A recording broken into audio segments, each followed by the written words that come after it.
Alors je fais cette vidéo parce que j'ai pas fait de retour sur ma session rando et j'ai aussi quelques conseils à partager, un retour d'expérience tout simplement.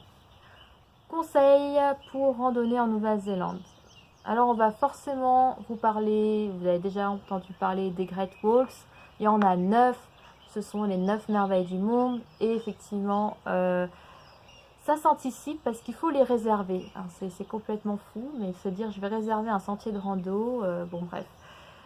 Je vous conseille de vous abonner à la page Facebook des Great Walks, comme ça dès qu'il y a l'ouverture des inscriptions, des réservations, bah, vous êtes au courant. Là, ça ouvre le 12 juin, donc c'est maintenant pour les inscriptions, les réservations pardon, 2018-2019. Donc on a souvent plein de dépliants comme ça en Nouvelle-Zélande. Et on peut aussi aller sur le site du doc. Et donc c'est des Great Walks dans le sens où on va pouvoir dormir 4, 5, 6, 7 jours dans des huttes. Donc c'est tout un circuit qui est pensé, qui est sécurisé, qui est aménagé. Donc il y en a... Malheureusement, voilà, il y a des gros tour opérateurs qui vont réserver dès maintenant les Great Walks les plus demandés comme Milford Sound. Il y a aussi pendant les périodes scolaires des groupes de colonies d'adolescents qui vont réserver des huttes entières sur plusieurs périodes.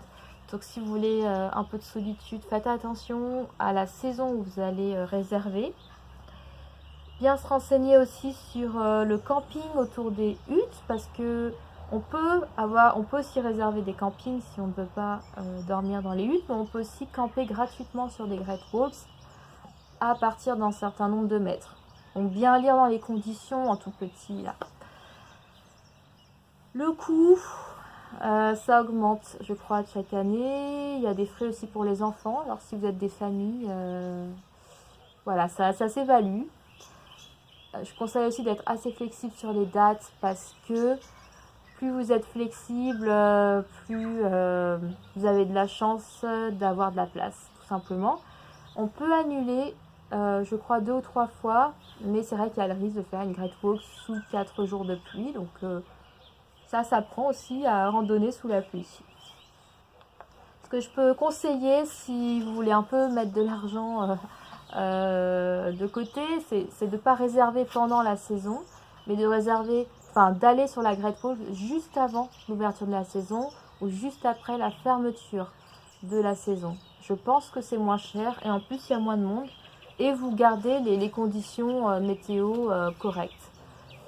Après, on peut faire les Great Walks hors saison, par contre il faut être techniquement prêt à être capable d'allumer un feu, capable de couper du bois, capable de remonter la rivière, capable de randonner sous la neige, sous des conditions difficiles parce qu'il n'y aura pas de ranger à ce moment-là. Il y aura, voilà, c'est juste être un peu plus pro.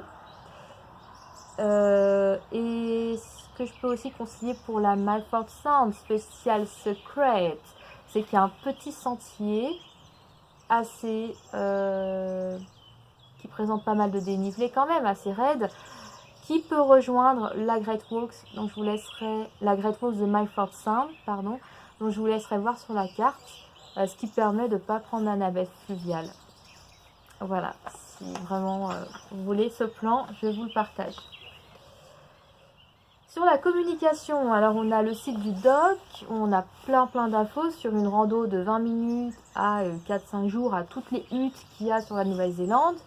On a aussi le fameux site TA, Tiaora Trail, avec ma prononciation bien sûr. C'est ce grand chemin de randonnée qui traverse toute la Nouvelle-Zélande. Donc voilà, si on veut faire de la rando pour 6, 7, 8, 9 mois, voire plus, on a toutes les cartes qui sont prévues, on a des applications. On a aussi un site Wilderness. Ah, mon anglais. C'est aussi un magazine où il y a toute la culture de rando new-zélandaise. Mes indispensables pour partir en rando ici, ça a été de prendre le Personal Locator, ou Beacon, ou un Beacon, version French accent. Donc c'est une petite machine que j'ai portée avec moi pendant 2 mois et j'étais vraiment sécurisée de me dire voilà, si j'ai un problème, bah, j'appuie sur le bouton et le satellite vient me chercher. Voilà. Je vous conseille de l'acheter, ça c'est plus avantageux. Moi je l'ai loué 40 $ la semaine. Mais en fait, c'est voilà, c'est mieux de l'acheter. Oh, il y a une voiture qui arrive, excusez-moi. C'est mieux de l'acheter et donc on peut faire un update de la batterie tous les 5 ans et randonner dans tous les pays du monde. Voilà, à chaque fois que vous aurez, enfin, si vous arrive un problème, votre pays dans lequel le beacon est référencé, bah, ils vont transmettre vos coordonnées satellites au pays où vous êtes coincé là en randonnée et puis ils viennent vous chercher. Donc c'est, voilà, oubliez le sifflet. Parce que j'avais quand même pris un sifflet quand même. Voilà. Ensuite, indispensable, le backcountry. Le backcountry pass, il va me manquer. Vous pouvez le prendre, je crois, sur 9 mois, 12 mois. Et en fait, ça donne un accès illimité aux 900 huttes. Sachant qu'il y a 970 huttes, dont 70 qui sont privées. Donc c'est... Voilà, on peut dormir partout gratuitement grâce à ce pass.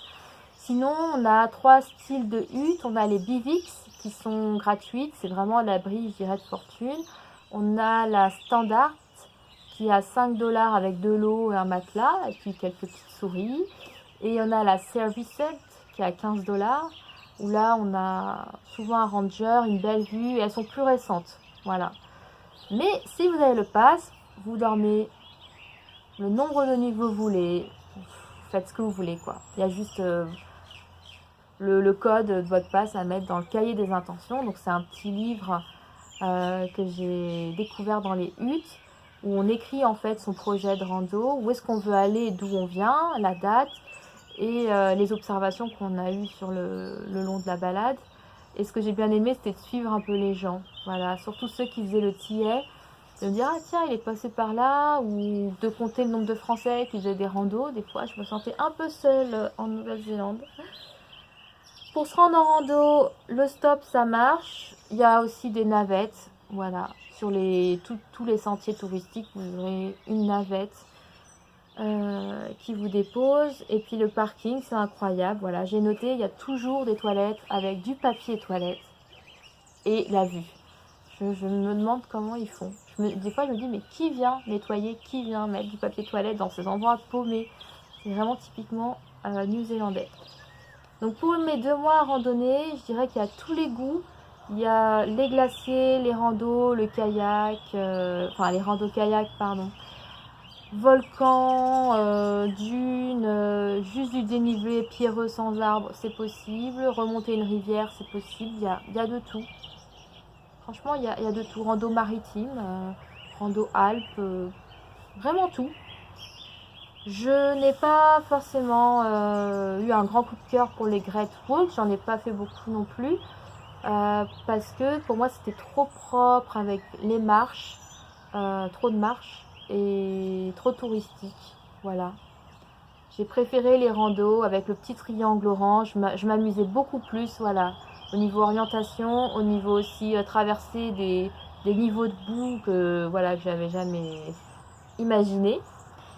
Et je me dis aussi, dernier point, que j'aurais dû plus me renseigner sur le type de nature avant de choisir une randonnée, parce que j'avais commencé sur les Alpes de la Nouvelle-Zélande, parce que tout le monde me disait c'est super beau, et en fait, bah, ça ressemblait à là où j'habite en France.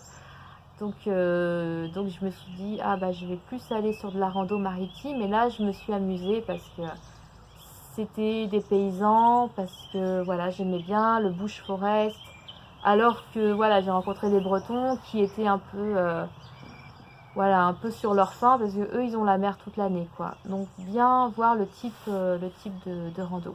Voilà. À bientôt pour à tout de suite, même pour cette vidéo sur le sac à dos.